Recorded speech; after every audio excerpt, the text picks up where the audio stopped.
You okay? Yes, Very you okay. sound much Thank better. Fantastic. stuff. Thank you. Thank you. Great. So perhaps let me start first. My name is Reema, and I'm the founder and CEO of Ardy Marketing. And, we've been doing this for a couple of years now. Since 2020, we've been doing webinars and helping you connect with what marketing is, both, online and offline. Quite a bit of work that we've done on online marketing. And you will find a lot of our work and our webinars recorded on our YouTube channel. So for Ardy Marketing. So you're all welcome today. I mean, some of the things that we can provide to you, of course, is social media marketing, digital strategies, marketing strategies themselves, reputation marketing, video marketing. Those are some of the things that we understand that, as a trend, people want to do this in the market. And so we kind of help you out, and it's not a one size fits all. We love to actually have a conversation around it with you and try and see what your needs are and then plug in with you. So of course, even after this, if you'd like to actually have a chat with us, feel free to just, message me or put my contacts in here as well, and we can have a chat on the side. But I'd like to welcome you here. Eunice? Yes, thank you, Reema. Thank you for that. My name is Eunice. I am the founder of My Biz Marketer, which is a digital marketing and advertising agency for startups. We help with go-to-market strategy, ads, and content strategy for those startups. And for the most part, they're young businesses trying to tell a story of products they're trying to build. So that's the hardest part of their journey, is marketing to an audience that doesn't know them at all. So we try to help them craft that story while navigating all the difficult bits about budgets, about where to get the content, where to get the teams, where to get anything that they require to get that story told with whatever limited resources startups usually have. Now, this is not unique to startups. This is also some challenges SMEs experience as well. So we don't shut out SMEs. We work with them as well. So we're understanding that. We welcome you both. So now I premise this to say that digital strategy is for all. Whether you're self-employed, side hustle, small duka, kibanda, toy market, you got to have a digital strategy. When we were putting this presentation together, Reema and I were asking what kind of businesses are doing well and thriving in Africa today. And it's all a matter of businesses, those innovating in tech and those regular businesses, the restaurants, the car washes, the salons, the nails tech, and all that good stuff. So, but they all need to have a digital strategy. Whether you are the most non-tech person or ever, you're going to do some tech to get through to the next coming years. So take it forward, Reema. Good stuff. Okay. Right. So of course, the biggest question here would be, who owns the digital strategy? So is it like the social media team? Is it the marketing team? Is it the salespeople? Who is actually the owner or owns the digital strategy? And the answer, of course, to that would be Everyone? Everyone. Yeah. Everybody is. Everyone has a stake, if you will. You're a stakeholder in the digital strategy that you actually create, including your customers as well, because your customer engagement is a very important part of your digital strategy. So, for example, you can do everything that looks beautiful, but if you're not engaging with your customers and they're not responding to you, means there's something wrong, or you've not been able to actually connect with them. So everyone owns the digital strategy, and that's important. So strategy on its own is to try and see where you can plug in and where to find them. And of course, today we're going to look into, how the strategy would work and where do you need to start, for example. Okay, good stuff. So some of the questions you can ask yourself, of course, is, how can digital marketing improve my business, right? So you've got a business, or you're working for a company, but then how do you actually improve the marketing function? That's one of the questions that you want to ask. You want to also ask, like, for example, what channels can you use? What channels do you want to use? What are the right channels to use to connect with your customers? What are you leveraging on, right? So we've got a different models of engagement. What of those models are you leveraging on to connect with your customers? You've got different campaigns that you want to run. You want to run, for example, you want to relate to an existing campaign that you're running right now, but you want to maybe make it better because it's like maybe you're not starting completely from scratch and you're actually done this before or you're doing it right now. So then how do you relate to it or how can you make it better? So you want to look at that as well. And then, of course, what product do you want to market in the digital space? Is it a brand? Is it a product? What is it that you would like to, sort of really market out there? And then, of course, ideally, at the end of the day, you want to also make sure that you have a KPI. So key performance indicators, your objectives versus key performance indicators, and then you measure that around how you'll be able to connect to those key indicators. Right, so that's really important as you're going into your strategy. Right, Eunice? Yep, right. So what goes into digital strategies? What should you have to get a digital strategy together? So there's 4 parts to it, right? Next slide. Sorry. So digital strategies comprises of planning, the creation, the actualization, and the evaluation. So you plan, you create, you actualize, and then you evaluate, and you rinse and repeat. And this is a cycle you're going to repeat for that as long as you have this business. And whichever business you get into from here on, you're always going to have to go through this digital strategy of planning, creation, and actualization. And for the most part, always evaluating to make sure you see what worked so that you can repeat that. Next slide. So the planning stages. So the planning of digital strategies involves first figuring out what are you selling. So if you're a brand, what is your brand position? So if I was Audi, I think, well, people love Audis, right? We've got Audi fanatics in Kenya. Then there are Benz fanatics out there. I have to compete against them. So I have to put a distance and show brand Audi as the better car or has better options than the Benz. Now, if a person selling or washing cars in Kitengela or Kilimani, I have to position myself to the market and the audience that is there. So how do I plan? I look around myself and perceive what's around me in my community and how I would want the audience that I'm serving in that segment, and take keen note of who's around me. Who am I targeting? What are their price points and all that good stuff? So this is all in the planning stage. The audience may be broken down into segments, all right? And you're breaking this down so that either, for example, if you're looking to target smaller vehicles as a car wash, smaller vehicles for a quick wash, you're sending a message to small vehicles. Hey, yeah, you live in Kitengela all dusty, and you come into Kilimani. Let's give you a quick, what were we calling it, Reema? Sorry, say that again.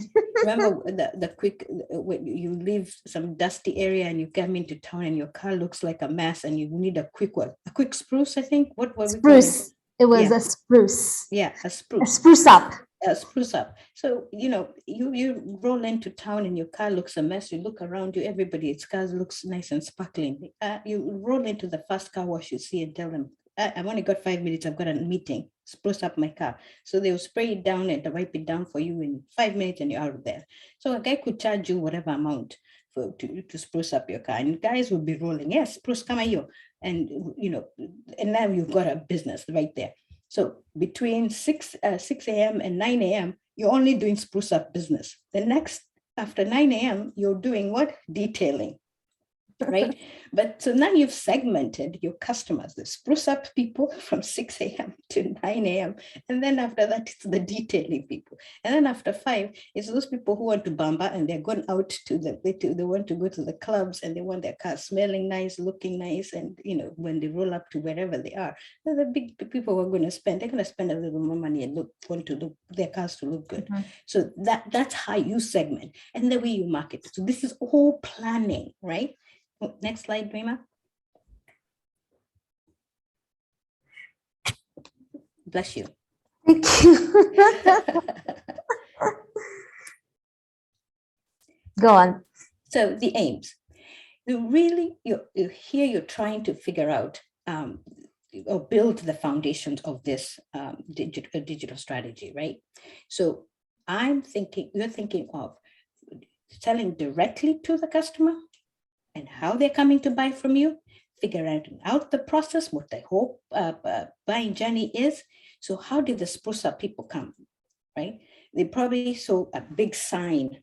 You planned and said, okay, if I put a sign here from 6 a.m. and 9 a.m. we do 10 minutes car spruce up, in, out, we remove the dust and off we go. And we don't do no more and no extras.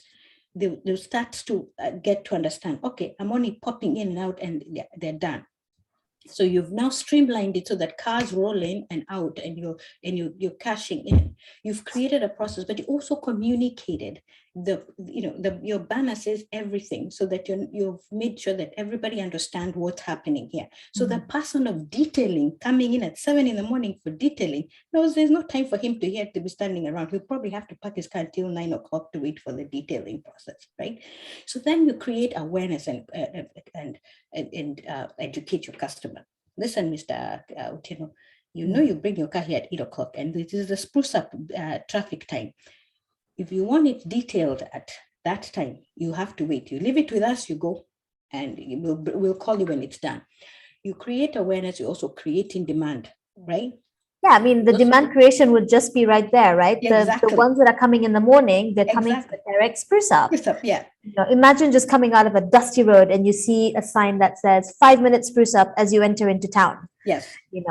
So of course that's the demand created right there for people who just want the spruce up done. Yeah. And knowing folks sometimes don't read, they're thinking that car wash must be doing very well. They must do a very good job. I'm going in there and let them do my car. And he has no idea what spruce up is. And that's when he gets educated on what spruce up is. But he leaves his cards. Just call me when you're done. I don't have time to wait. But maybe you have a partnership with somebody there. You say, go have coffee over there. We'll call you when the car's done. So that now we are creating demand. People seeing traffic coming into your car wash and seeing how busy you guys are. You must be doing a good job. But it's a product you've positioned properly. You've created a good process and you've educated your customers. And now and then you're incentivizing your customers to keep coming back. So make sure you map these aims and your objectives properly so that they keep giving you business back. And honestly, you think this is all theory, but if you do it, you realize it starts to give back in other ways that you didn't realize it would. Next slide. Right, so here are some examples of those aims that we're talking about, right? Your objective, your aims.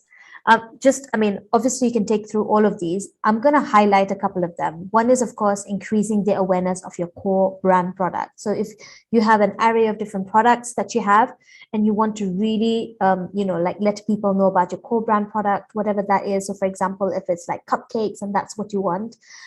So you want to create a broader focus for creating awareness on the short term. So the short term would be like 3 to 6 months. Okay, so that's your short term engagement. And here you're not even looking at conversion, you're not looking at leads, you're not looking at anything else. You're just really looking at how do you get people to know about this product of yours. And remember, your aim has been to understand your target segment. So once you do this, you're sending this information to your target segment to then let them know that this is where I'm at, this is my business, this is what I'm having.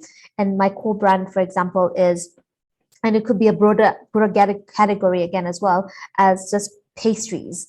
So it's not just particular pastry or particular cake or confectionery. So then you can do it that way as well, right? Then of course you want something more direct.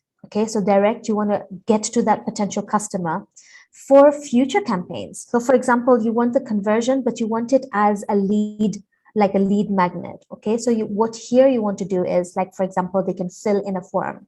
So the fill in the form is information about like what they would need, and if it's not immediately needed right now, that's one aspect of it. Or second is that, listen, I would be interested in something like this in the future, and they put in their details in there and say, like, just please let me know of when the next, for example, consultation will be, or next, for example, special offer would be, and so they fill in that detail. And in the medium term is like maybe your approximately 1 year, 1.5 year you're looking at. But that's really direct to your target audience. Right. An example is when you think about a place where you're least likely to be digital and you're collecting such information.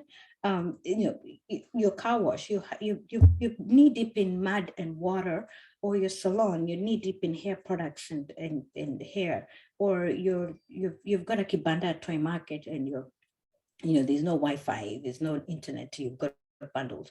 How do you serve a customer digitally and making sure that they get what they need? I'm at toy market, I've got a toddler, I'm looking for something, and the kibanda owner doesn't have that product I need. Easy enough to take my name, my phone number, and let me know, SMS me and say, hey, the product you are looking for, I now have it. Here's a picture of it. Would you like it? You can even put it on a bike, and I pay for it, and you send it, right? So think about that, right? So in every space you're in, there's a way to start collecting all this data of your potential customers, however little, however, simple it is. Yeah, that you can but not let somebody go away by saying that, oh, I don't have it. That's it. Exactly. Don't stop the conversation there. Yeah. Don't let the customer walk away. Absolutely. So once the product is available, you can always contact them again, right? Absolutely. Great. And then finally, we've got the consolidated current. So here is amazing part, right? You can create awareness directly to your consumers, but then and think about it in the long term as well, right? One example of consolidating current audiences and then spreading the message would be, for if you have a hair salon, okay, or you have a beauty salon, and you do nails for ladies, and you do hair for ladies, and you do facials for ladies, and all of those different ones. But then when you're creating the awareness, how you're going to do that is by what is the connecting factor of all of these people. So the connecting factor is that they want to look beautiful, they want to look presentable. So then that is your message, that's your integrated message that goes out, that's that you're creating the awareness around that. And obviously it's always a long term, because you can always come back to it, and because it's a broader category of your business as well. So example Amy. Okay. Again, digital strategy would not work without you understanding marketing or marketing principles, which is why we've put over here the 7 P's of marketing, okay? Or we call them the marketing mix. We start with, for example, the price of a product. What is the value? It's not just about putting the price, but it's also value that you put in front of a customer. What is the benefit that they're getting out? What is the extra, like, are they seeing that extra value from just purchasing your item? The price, and you can create a strategy around price itself for quite a bit. But one of the things we'd mention, and one of the reasons why we're mentioning all of this in your strategy, is when you go into the tacticals of actually putting out, like your messaging out there, you've got to think about these things. Definitely do not DM for price. Okay. Please do not DM for price. Put the price black and white in front of everybody, even your competitor knows about it, right? So make it easy for them to seamlessly know about this. Your place, your physical place, where are you at? Are you at the right place? For example, if you're aiming to have a salon for high-end customers, but you're based not in that space, or not in, like, for example, Kilimani area, and then you're based, for lack of a better word, somewhere close to like Kibera, but then you're trying to get the high-end market, right? But then so you're in the wrong place. right? So you need to find that place that your customers are going to be at and make it convenient for them to actually come to you, right? So please, put that into perspective in a bit, right? Another place you're thinking about also is where your customers, like in the digital space, where are they placed as well, right? So for example, we've got we've talked about this quite a bit, but like, for example, your younger generation, are they on IG and TikTok only? And if that's your target audience, that is a place you need to be, right? If it's an older generation, then you may be looking at your digital spaces around Google and Facebook, for example. So those are another aspects of place that you can think about. Think about your product. Is it actually connecting with the need of your customer? Right. So sometimes you can think about it and say, oh my God, my product is the best. But if you have not asked your customer that, is this actually attaining the need of your what your need is, then you've not quite actually gotten there. So you've got to ask those questions and then make changes in your packages, make changes in your services, make changes on different items. And then there's, you've got the product evolution. Always make changes on your product, so then that way it gets better and better and better. Yeah. Our phones that we started with are not the same phones that we're using right now. It's all the intel that customers have been giving, so that you can actually improve your product. So that's really important. And you've got to, again, state that in your messaging when you're putting it out there, that listen, this product is this, and this is the benefit you'll get out of it, right? Yeah. I wanted to add that this is, for example, startups struggle with this because they're developing new products to the market, finding the product fit for the market. So you will struggle to make the customer happy, because for one, remember when the phone was invented, most people didn't understand how the phone's not hooked up to a wire and you're speaking to it and somebody can hear you on the other end. So you have to educate your customer. You have to show them what the potential of the product you're providing. This is when you've developed a new product in the market that nobody else has. Now, when you are improving on a product that somebody created, but you're making it better, now you have to show customers why what you've done to the product is better. But now you're reselling somebody else's products. You have to be at the right place, the right time, have all the processes in place, show physical evidence. And the physical evidence is, and I was talking to Reema about this, I hate going to places and finding the store I'm about to step into right out there is filthy. And you want me to step over that to come and purchase things. Clean your surrounding. The customer will feel welcome to come in and they will want to come in. Sometimes people just walk by because what's inviting them in is not inviting at all. So look at your surroundings. Yeah, absolutely. Absolutely. And of course, you all can just, sort of look into all these P's that are here. Processes are also a very crucial part of, like the customer journey you're talking about. You're really, really talking about, how do you make the customer journey a seamless process? In fact, one of the things, again, with the customer experience expert, we were just talking about it here at Sandbox, was that customer experience is a new marketing. Yeah. Right? Your experience as you're at the touch point, and again, we'll come back to it, is where your customer actually feels like they connect with you, connect with your brand, connect with your story, and then they're able to trust you. So your physical evidence also is creating that trust around it, not just like where you're situated, but also what your existing customers are saying about you. What are the reviews? What are the reviews coming through? That's evidence right there, right? Absolutely. Yeah. Good stuff. So we've got 2 more marketing P's. Yeah, just when you thought the P's were done, and there's more, we're not even going to talk about the rest. There's more, there's partners and positioning. And let me talk about positioning. And I think I hinted about this when I talked about,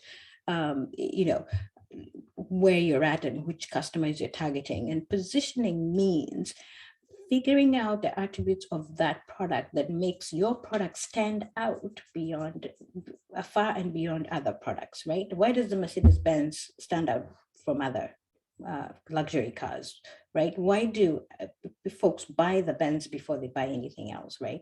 Why are people now gravitating to buying a Tesla versus any other electric vehicle? Why do you buy one product at the supermarket versus another product at the supermarket? That's positioning, right? So you do the same for yourself.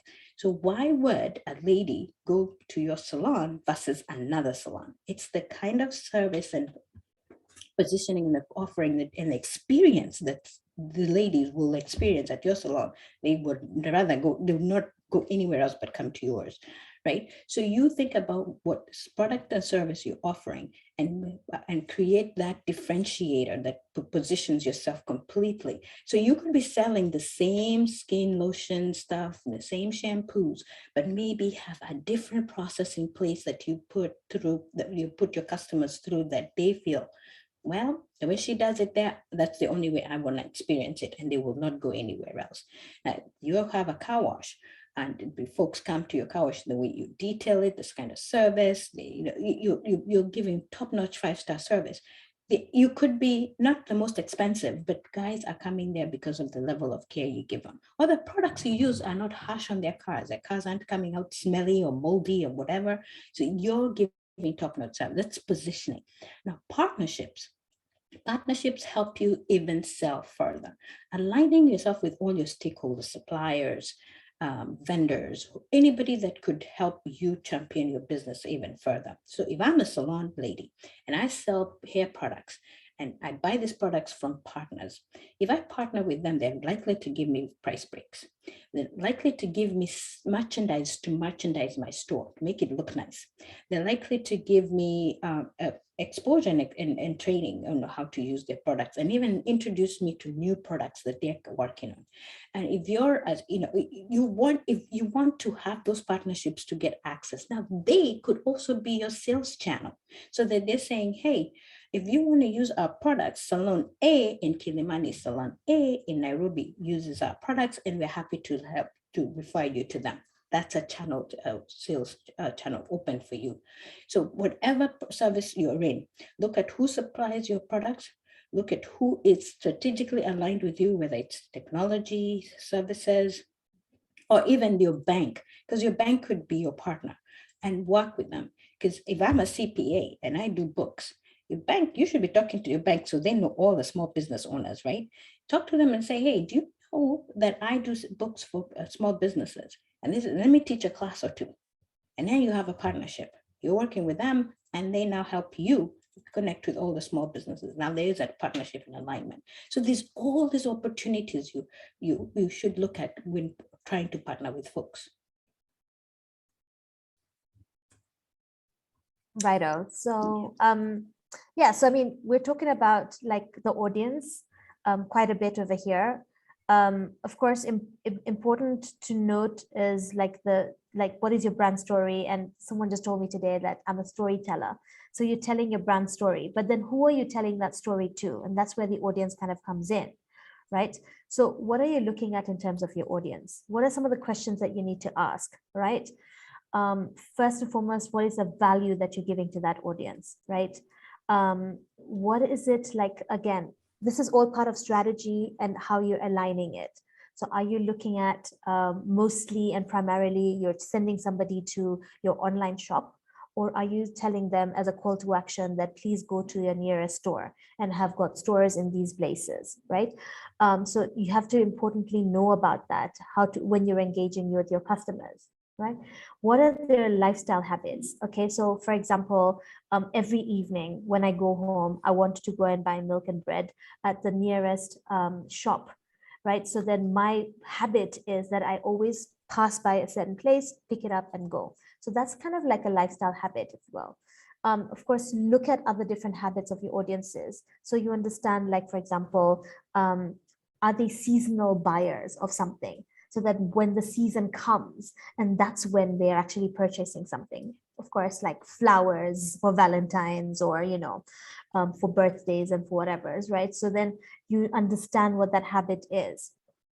Okay. What are some of the websites, again, they typically visit, right? Now, again, this is part of like when you're doing display ads or something of that sort, you need to understand what kind of websites they go. And this could be an interest thing as well. A case in point or an example would be if you're doing B2B and you're trying to connect with a CEO or a C-suite, then some of the websites, even if it's locally here, they would go onto like Forbes, Forbes website or like a Business Daily website, so they're always constantly on that. So again, those are some of the things. And finally, what are their pain points? What are their challenges? Because you want to actually speak to those challenges. Are you able to give solutions around those pain points and challenges? And that's really crucial, important to note, right? Again, still all part of engaging your audience. Eunice? Yes, I know you're probably asking, oh, but back to audience again, and it still is important. Audience will write all the way from that creation, actualization, all the way to evaluation over and over again. And why we're saying this is because they're the ones who are going to pay you the money that you want. They're the ones that are going to, become returning customers. So you have to keep evaluating and looking at and talking to and making sure you understand them. And the only way to do so, right? You've figured out the channels, you've figured out the message. No, you actually not figured out the message. You're always tweaking and playing around with the message. And we're going to try this message. The salon ladies, aren't coming in as often as are. Maybe cash is not as good. Maybe when they would come in for a full set of nails and the hair and what, now they're not. They're taking time. Maybe the car wash folks aren't coming in as often as they should. Or whatever it is, the business is not as frequent as it is. Go back and evaluate, tweak your message and ask, what is it? Try and figure out what is slowing things and then try and entice them to come. Put out engaging stuff, put out exciting stuff, put out educative stuff, right? So depending on what product and services you sell, you will know what helps, what empowers, what engages, because you have evaluated over time. And if you've not been evaluating, then now begin. Go back historically and look at the data and see what you've gotten. Say if you have a Facebook page of customers, tons of customers, look at all the posts, look and see the posts that have got the most engagement. And notice those are the ones that are most natural. They're the ones that are least salesy. They feel empowering. They are human to human conversation. So you want to keep repeating those. Entertain. Don't always be trying to sell, and empower. So go back to those and ask, try and touch base with people, ask questions. How are you doing? Ask people where they're at, what would they like? Sometimes your products may be still, they've been on the shelves for so long. Guys come in, they've seen those stuff for 5 years. Change up a little bit. Trends change. So engage your customers, ask them what they'd like to see and what they'd like to buy.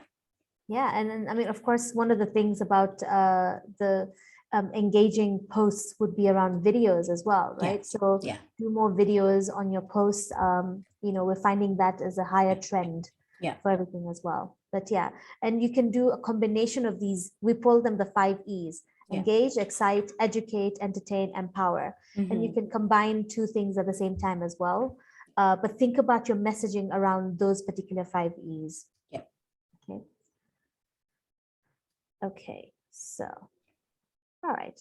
So here's the thing. Once you've actually done all of this bit, how do you communicate to your potential customer? All right. Remember, we've actually now understood who our customer is, who is our target audience.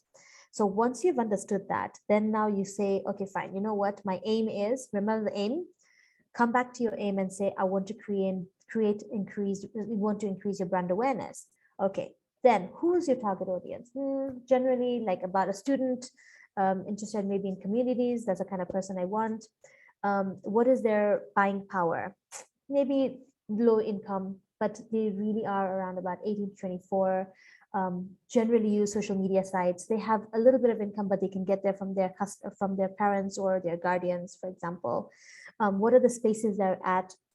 And most of the time, like, for example, it could be Facebook page or Twitter page, or, are they on like particular Facebook groups, like a student group somewhere, or are they on particular YouTube channels or so on, so then now you understood like which channels that you can actually get them at, right?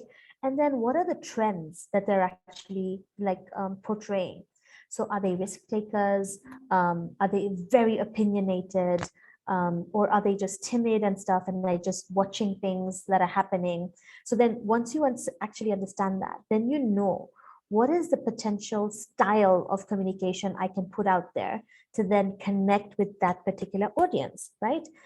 And this connection would also be not just the messaging, but also the images that you put into it as well, right? So you're communicating in two ways: your messaging, your text, and your imaging. So again, if I have a student over here, I will not put an old person with a baby, or older person with a baby, or I will not put, I'll put hippie, young students or people that are out there trying to get like really happy maybe, or something of that sort. So that's the kind of like imaging that I will use to connect with those kind of people. So then don't use another different kind of one. Right. So, Eunice, I can't hear you. Can you hear me now? Yes, I can.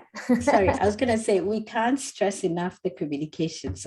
Communicate. And don't get a message from a customer and ignore it. Respond. Oh, yes. Yeah. In fact, that's how fast you respond or how you manage the response time. Yeah. So for example, if it's on Facebook and it's in the middle of the night, and if they message, have like your automated message in there saying that we shall get back to you in 12 hours or 48 hours or 24 hours or whatever that is. Yes. So that you can manage their expectations. And then once that's done, please do respond within that period of time as well. Exactly. Right? Exactly. Yeah. Okay. So the actualization stage, execution stage, and all the stages are what the marketing plan is involved. It comes into play, right? So you've got your creation of your campaign. Now you know your audience. We're assuming you now know your audience, or you're in the journey of understanding your audience, and you're getting all the data or all the information that you need to know who comes to your stores, who comes to your shops, or who buys from you, or who is likely to buy from you, who you really are targeting. Right now, you've created the content that you want to message, send out into the channels you've chosen to reach this audience, because you've determined that this audience is in this particular channels, right? Mm-hmm. So now you execute, and you execute by sending out the campaign. Either billboards, it's a Facebook post which is boosted, display ad on YouTube, combination of all three, because sometimes that helps. And then it's also on your website, and it is also on what you're talking about. And if you have a premise, an office that people come to, it is the promotion that's sitting on the front desk at reception, right? So you're making sure that communication is everywhere, that message is being seen. It's on your WhatsApp business, right? Everybody sees that promotion everywhere. Look at the way Safaricom does the M-Pesa promotions. You can't even miss it. It's everywhere. So execute. Now, when it comes to now looking at and evaluating what you're receiving, did it create awareness? Did it convert? What did well? Who saw what? Who bought what? That begins to tell you whether the what you did was actually worth the money that you invested in. And you're going to evaluate. Can we go to the next slide? So this stage is where the ideas you generate are going to go to all the touch points that I've just talked about: your Facebook, your social media, your WhatsApp, your flyers that you hand out at church or at Chama. Can we mute? We have a hot mic somewhere.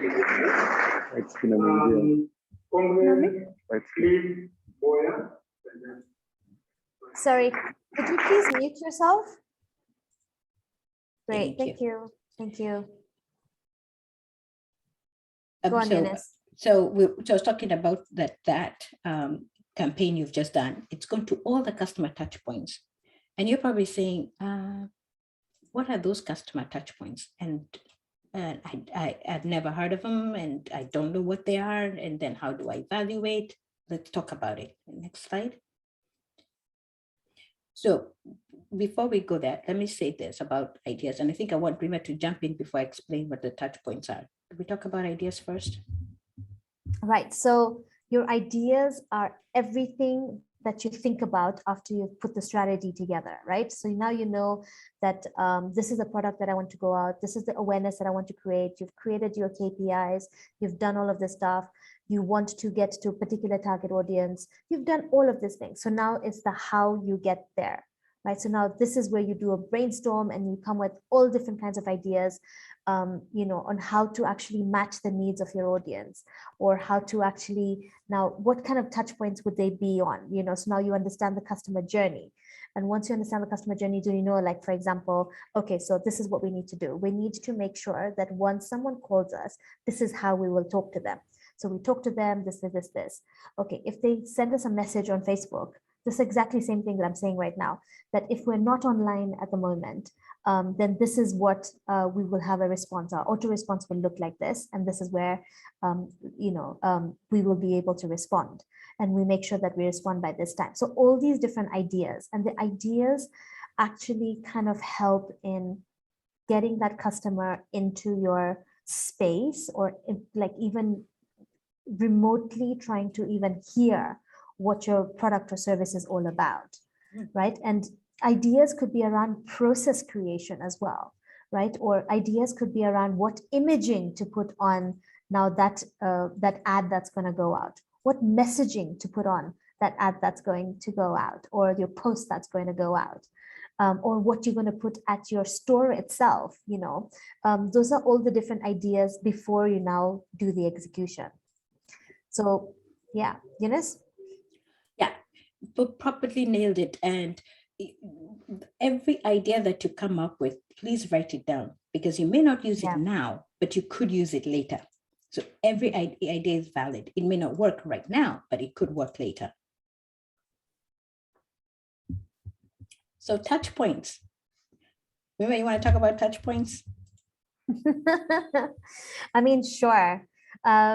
First, I'm going to talk about the squiggly in here, right? So yes, please. So you've got to see, you're seeing this whole, someone. So this is your customer's touch points. The first time your customer heard about you was when they saw a TV ad. Okay, so ad in the TV, they saw something like that. Then maybe a few days later or the day after or something like that, they saw something on the newspaper, again, your ad. And then when they were Googling something, they were on a particular website and they saw the AdWords or your display ad in there. And then now, they said, okay, fine, you know what, let's see.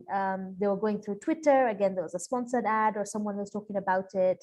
So they're like, okay, now let me just go to the company website. So they clicked on your company website and came onto your website to see, okay, so what is this thing all about, right? It's the rave. I'm seeing it on TV. I'm seeing it on print. I'm seeing it on campaigns. I'm seeing it on Twitter, right? So then now I'm like, okay, fine, let's do this. Then now the switch comes in. So not just the awareness aspect of things, right? But now they're really coming closer to you. They're making an inquiry. Okay, so they inquire through DM or email or something like that, right? Or live chat. And then they're like, okay, now tell me more about your product. And you tell them the specifications, the features, the benefits out of that. And then now they're like, boom, okay, let me buy the product. And then after that, they're like, oh, you know what? You guys have a mobile app. Yeah. I would rather buy the things from the app. It's so much easier because I'm always using it. So then boom, they're going down into the app. And then finally, they're like, you know what? I really love this product. I'm going to get into the community. So then again, they're joining your company community with other people who are actually using the same product or service, right? So then now this is like your entire touch point. So you imagine people are actually doing this for your business. In fact, one of the first touch points I would even recommend, they're not all of them in here, but the first touch point would even be someone talking about your product or service or brand, right? And it's not even, they haven't even come to you at all. They just heard about it or someone talked about it to them. Right? So that there is a touch point that is very crucial. And that's a make or break. So is someone saying good things about it or someone saying bad things about it? right? Your brand or your product or your service. So imagine, that can make an important switch between them converting to even ask you an inquiry and then purchasing from you. A quick add too, notice that there are quadrants on here: high engagement and awareness. So where the high engagement is involved, there's a customer website, there's an app, there's community. This is where they digitally engage, right? The campaign level, so at the boost, they may see the ad but not engage with the ad, but they've seen it. They'll maybe click on the ad and go over to your company website, like you see the hop off to the website. So they could also have visited your Facebook page and not even cared, right? So it's seeing it multiple times that may cause them to either get hands-on and engaging, or hands-off or not engaging at all. But this requires that you have a physical digital presence online. So if you don't have, and you're selling products, and somebody says, I'm looking for something, I'm looking for toddler's clothes. Now, I'll go online and Google toddler's clothes, and the Amazons and the whatevers will come up, but your store will not come up. You've just lost a customer, right? And I could go on Facebook, but imagine how many Facebook pages there are before I find you, right? Now, unless Reema tells me, oh, I know so-and-so who sells kids' clothes, right? So there's that word of mouth she's just talking about, which is hard to come by. It's the best, but most difficult to come by. Yeah. Right? Yeah. All right. So similar to that is your brand touch point. So how are people touching point with your brand, or how are people connecting with your brand? Of course, there's all this: customer service, events, public relations, so your promotional flyers or something of that sort, some print stuff like, billboard or print media, advertising that you put in both online and offline, packaging stuff, your packages, website, and so on, right? So these are some of the things that you can actually do. Right. So again, we've already talked about the digital touch points. And I mean, this, again, anyone who's here, we will be sharing these slides with you. So, we will be able to forward these to you. So it's not something that you need to worry about. But ideally here, we're just trying to talk about how does what is the expectation of your customer at each touch point as well, right? You have to keep that in mind. Your strategy or your digital planning is all around understanding how is your customer going to react or act around what you're actually putting out there, right? Okay. So again, engagement evaluation is very simple. What are you doing? Are you turning your visitors into customers?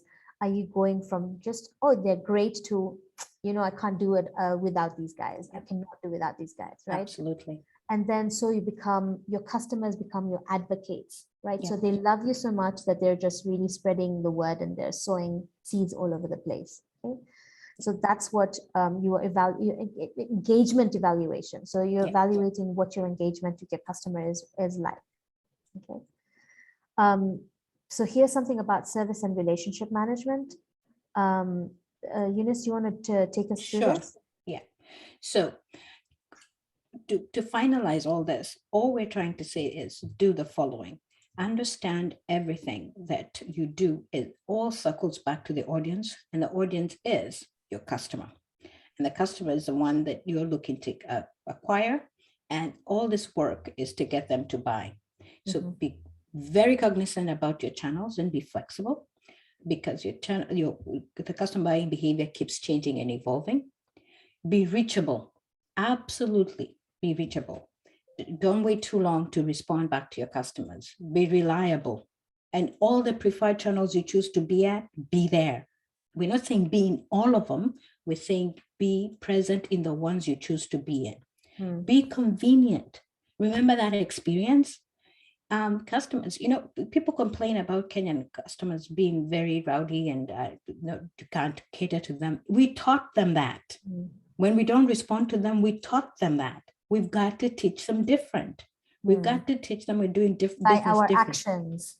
Exactly. Yeah. We've got to teach them different. It's going to take a while, but we can do it.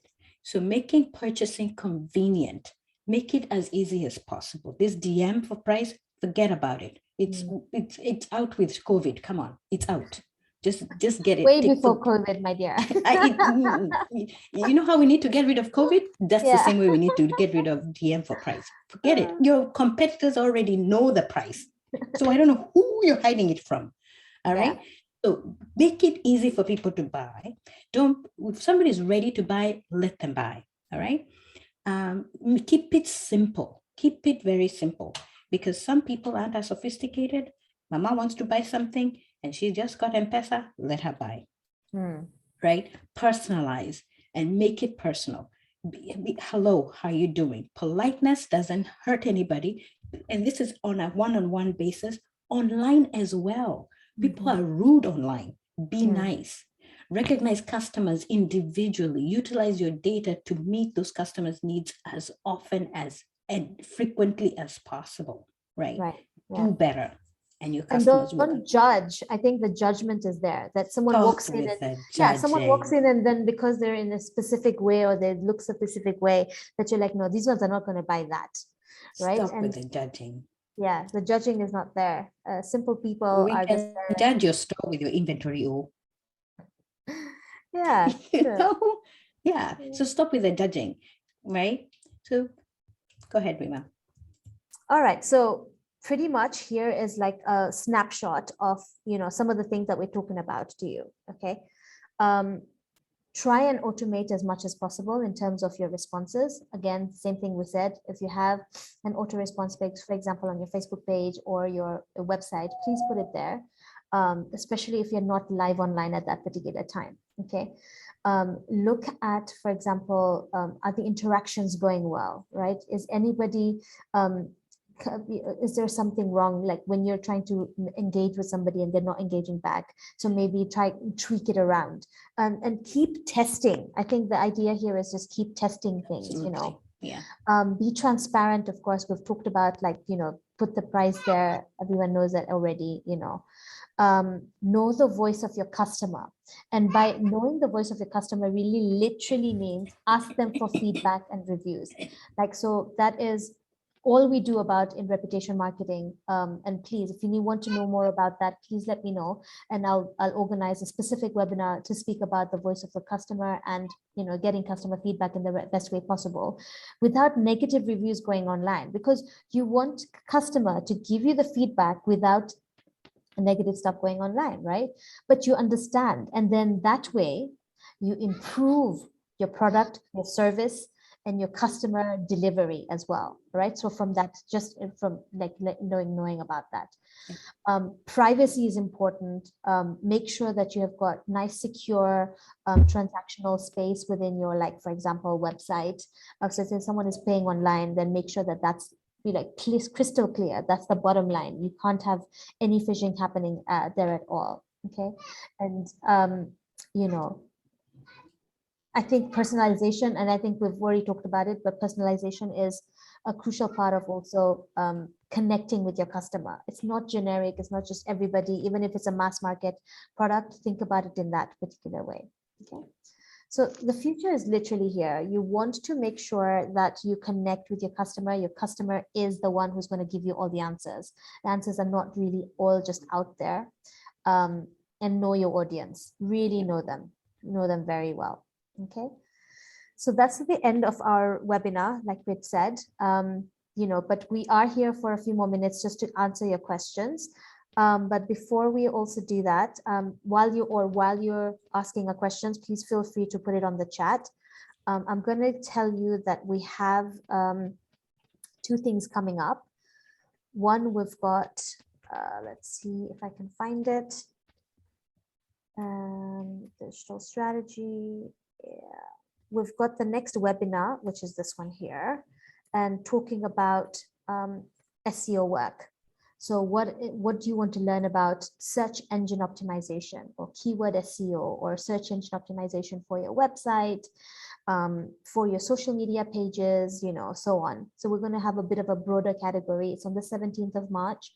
I'm going to ask Penina to actually put this registration link over there. So if you are interested in joining us for that particular webinar, we're doing it on the 17th at 3 p.m., same time as today. So please do sort of register for that and let people know about it. Please share widely. Okay. And then the next one that we have is we've got a workshop coming up. So the workshop is much more in-depth or in detail. And this is the workshop that is coming up. So it's an online workshop again, because, well, hopefully later this year, we'll have a physical one. Yeah. Now we're going to have an online workshop. This here is a paid workshop. And, the bits and pieces we've talked to you about today of running digital campaigns, we're going to talk much more in depth. And in the workshop, of course, we're going to give you much more resources to actually work your digital strategy around it. Okay, so digital campaigns, how to run digital campaigns, how to actually connect with that, how to set it up. Because we've been asked several questions around just digital marketing campaigns and how to set it up and how to run them effectively. So that's what we've come up with in this online workshop that's going to happen on the 29th of March. This is going to be from 1 p.m. to 4 p.m. Kenyan time. But if you're any other timings, of course, feel free. There's 5 a.m. EST. Eunice, that's your time, right? 5 a.m. Yep. Eunice is going to wake up at 5 in the morning just so that she can bring this amazing workshop.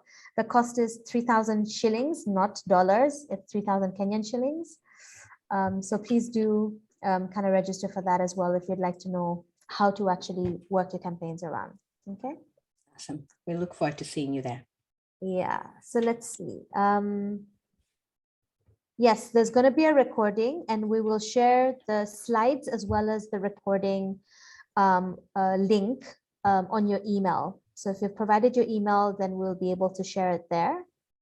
Okay. One last thing I'm going to ask everybody is to give us some feedback.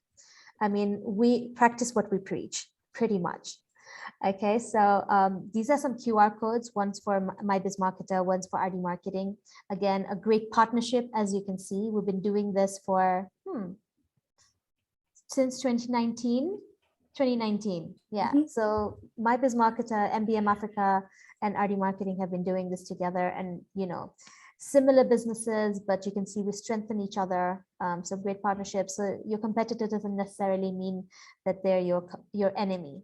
Okay, so partnerships can also, so sort of show in these forms. But please, scan this QR code, or again, Penina will be able to put this on as a link. Okay, so drop your feedback here. Sorry, the wrong one. Where were we? Here we go. Stop share.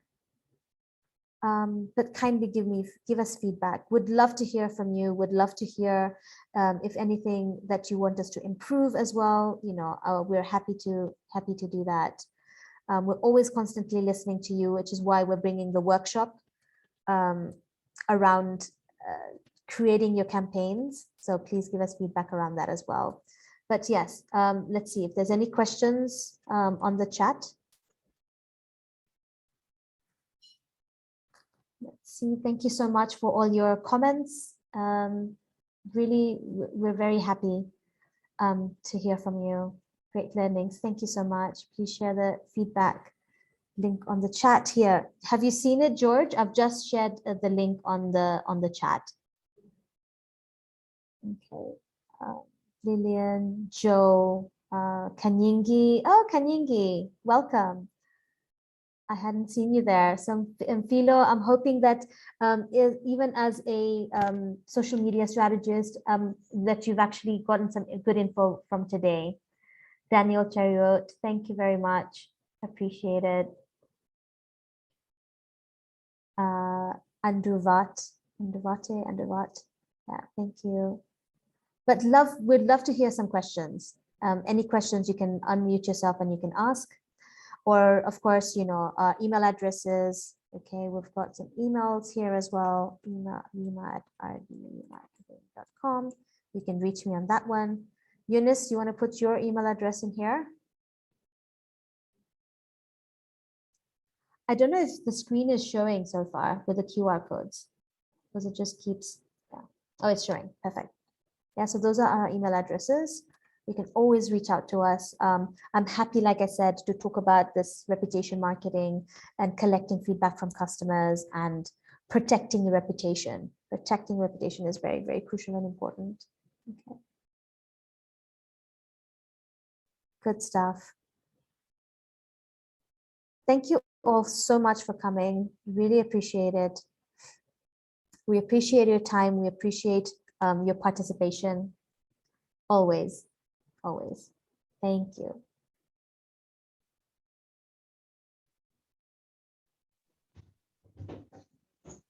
Do we have any questions?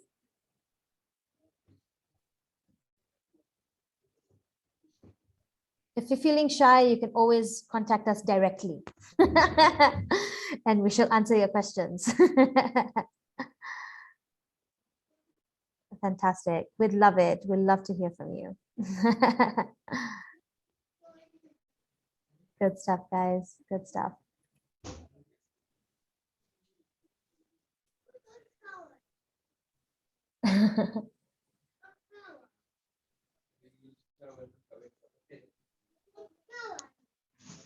We can hear some children. So I think it's that time of the day that you probably want to now go back to your families or heading to the office or heading out of the office. But again, like I said, we appreciate you coming here today.